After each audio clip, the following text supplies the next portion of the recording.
शेतकरी मित्रांनो, सहकार विभागातर्फे कर्जमाफी संदर्भामध्ये हालचाली सुरू झाल्या। आता येत्या जूनच्या पहिल्या हप्त्यामध्ये मंत्रिमंडळाची बैठकीनुसार हा कोणता कर्जमाफी संदर्भामध्ये निर्णय घेण्यात येईल। त्यानंतर कोणते शेतकरी व किती वर्षापासूनचे शेतकरी ह्या कर्जमाफीपासून अडकलेले होते, त्या शेतकऱ्यांना कर्जमाफीचा माफ मिळेल का?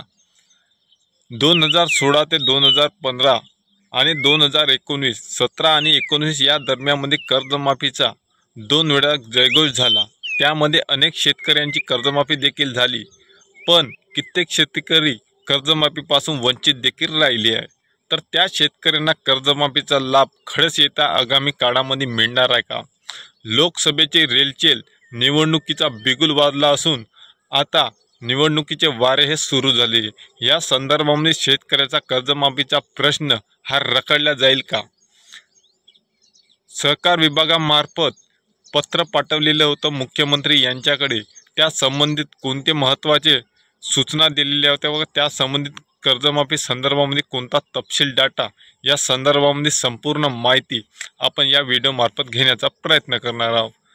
तर मी आशिष, आपला आशिष खाडे या चॅनलवर शेतकरी मित्रांनो सहर्ष स्वागत आहे। शेतकरी मित्रांनो, कर्जमाफीचा संदर्भामध्ये संपूर्ण माहिती आपण या व्हिडिओ मार्फत घेण्याचा प्रयत्न करणार आहोत। 2017 मध्ये तत्कालीन मुख्यमंत्री देवेंद्र फडणवीस साहेब यांच्या काळामध्ये छत्रपती शिवाजी महाराज शेतकरी सन्मान योजना ही कार्यान्वित करण्यात आली। त्यामध्ये जाचक अट लागण्यात आली होती। 1,50,000 पर्यंत सरसकट कर्ज हे ज्या शेतकऱ्यांचं अल्पभूधारक शेतकऱ्यांचं पुनर्गठित शेतकऱ्यांचं 1,50,000 शेतकऱ्यांचं कर्ज असेल, त्या शेतकऱ्यांचं तिथपर्यंत माफ केलं जातं। पण त्यानंतर ज्या शेतकऱ्यांचं 1,60,000 2 लाखापर्यंत कर्ज असेल, त्या शेतकऱ्यांना वरील पैसे भरून त्यानंतर 1.5 लाख रुपये हे सरकार माफ केले जात होते। त्यामध्ये अनेक शेतकरी पात्र असून देखील कुठेतरी तांत्रिक अडचणीमुळे या घटनेमध्ये अनेक शेतकरी हे पात्र असून देखील कर्जमाफीपासून रखडले गेले। त्यानंतर 2 वर्षानंतर सत्ता पलट झाली। त्यामध्ये आले मुख्यमंत्री उद्धव ठाकरे साहेब। त्यांनी योजनेमध्ये बदल केला, बदल करून त्याला गोंडस असं नाव दिलं, महात्मा ज्योतिराव फुले कर्जमुक्ती योजना। त्या काळामध्ये 91% आकडेवारीनुसार कर्जमाफी ही शेतकऱ्यांना महाराष्ट्रातील मिळालेली आहे। पण 2017च्या काळामध्ये 6,56,000 शेतकरी हे कर्जमाफीपासून वंचित राहिले होते।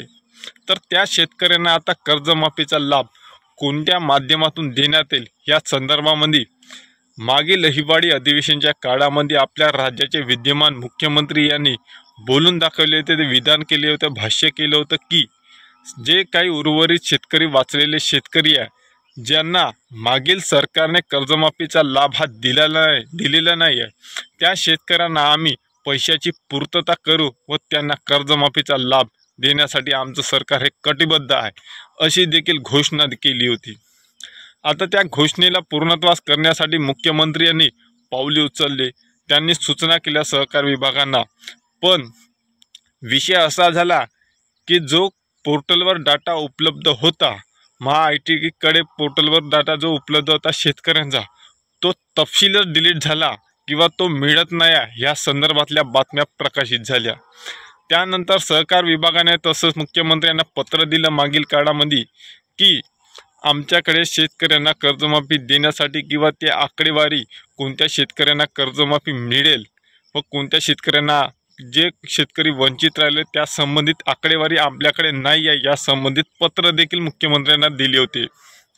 यावरच आता ठोस निर्णय घेण्यासाठी सहकार विभागाच्या मुख्य अधिकाऱ्यांनी ॲग्रोवनशी बोलताना सांगितले की येणाऱ्या आता जूनच्या पहिल्या आठवड्यामध्ये मंत्रिमंडळाची बैठक होईल कर्जमाफी संदर्भामध्ये। त्यामध्येच आणि जे काही रेग्युलर कर्जधारक देखील जे वंचित राहिले होते त्यांना देखील आम्ही पैशाची पूर्तता करून त्यांना देखील त्या योजनेचा लाभ देऊ, अशी देखील ग्वाही मुख्यमंत्री एकनाथ शिंदे साहेब यांनी मागील काळाच्या अधिवेशनामध्ये विधिमंडळामध्ये दिली होती। त्यामुळे सहकार विभागाकडून आशा आहे की आता येणाऱ्या काळामध्ये येणाऱ्या महिन्यामध्ये लोकसभा निवडणूक संपल्यानंतर जूनच्या पहिल्या आठवड्यामध्ये जे मंत्रिमंडळाची बैठक होईल सहकार विभागासोबत, त्यामध्ये संपूर्ण अधिकारी व मंत्रिमंडळामध्ये महत्त्वपूर्ण हा निर्णय घेतला जाईल की कर्जमाफी संदर्भामध्ये कोणत्या शेतकऱ्यांना कर्जमाफी मिळेल व कशी मिळेल, त्याची तरतूद कशी करायची। मागील विधिमंडळामध्ये 55 कोटी रुपयाची अर्थसंकल्पामध्ये ही तरतूद करण्यात आलेली होती। त्यामध्ये आता एकूण 5,975 कोटी इतकी रक्कम शेतकऱ्यांना कर्जमाफी करण्यासाठी अपेक्षित आहे, अशी आकडेवारी ॲग्रोवनच्या बातमीनुसार मिळालेली आहे। त्यामुळे शेतकरी मित्रांनो, आता पहिल्या आठवड्यामध्ये जेव्हा कर्जमाफी संदर्भामध्ये बैठक होईल जूनच्या पहिल्या आठवड्यात, त्याच्यानंतर हिवाळी अधिवेशन आहे, त्या हिवाळी अधिवेशनमध्ये घोषणा होण्याची शक्यता आहे। आता ती त्या संदर्भामध्ये कोणता निर्णय घेईल त्या बैठकीमध्ये, त्या संदर्भामध्ये त्या आपल्याला नंतरच माहीत होईल। तोपर्यंत शेतकरी मित्रांनो, जशी अपडेट येईल तशी आपण आपल्या चॅनलमार्फत देत आहोत। तोपर्यंत जय जवान जय किसान।